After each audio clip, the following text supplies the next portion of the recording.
kapaps, kain na tayo. Super lambot oh. Super tender mga kapaps. Ang ating patatim. Sarap. Magkakamain na ako mga kapaps. Kain na tayo mga kapaps oh. Sarap, sarap. Kamain na ako. Sarap. Lambot oh.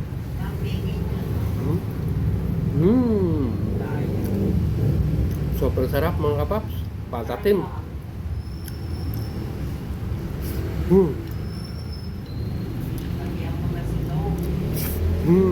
Sarap.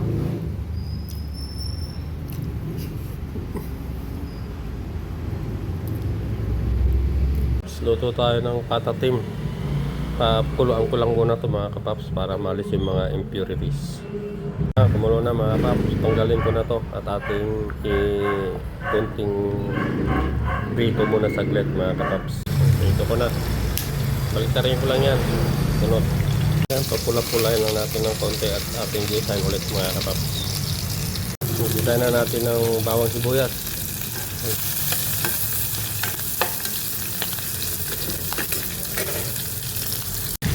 Yan na natin ng tubig.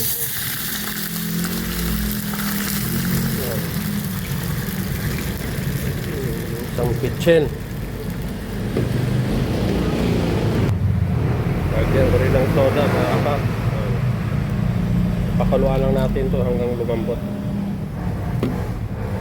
Lagyan pa natin to ng mga aromatics. Ito yung ating mga aromatics mga kapak. Philips, pamintang buo, anis, star anis, at saka may rosemary yan. Siyempre hindi mawawala toyo, soy sauce.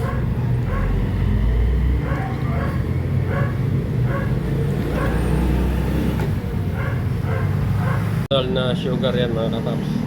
Yung nog-nog nilagay ko para dito maitim-itim yan. Sarap yun mamaya.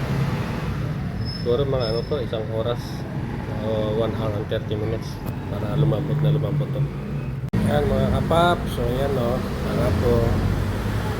Pinapalambot na natin yan. Pinapatuyo na lang natin ng konti ang sauce. Malapit na tumaluto. Malapit na mga kapaps. Ang ating patatim. Paps, luto ng ating patatim. Yan. Palalaputin na natin ng konti ito mga kapaps. Ayan o. Yan.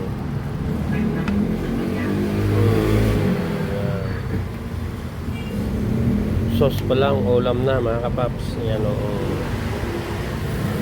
Pwede na to mga kapaps.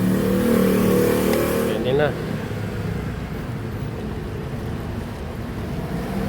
Paps, lutong-luto na ating patating. Yan. Tikpan natin ito mga kapaps.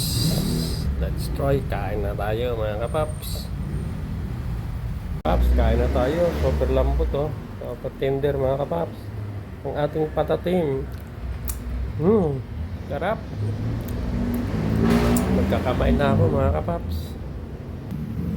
Kain na tayo mga kapaps oh. Sarap, sarap. Kamain na ako. Sarap. Lambot oh.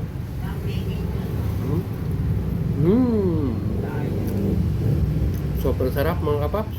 Patatim.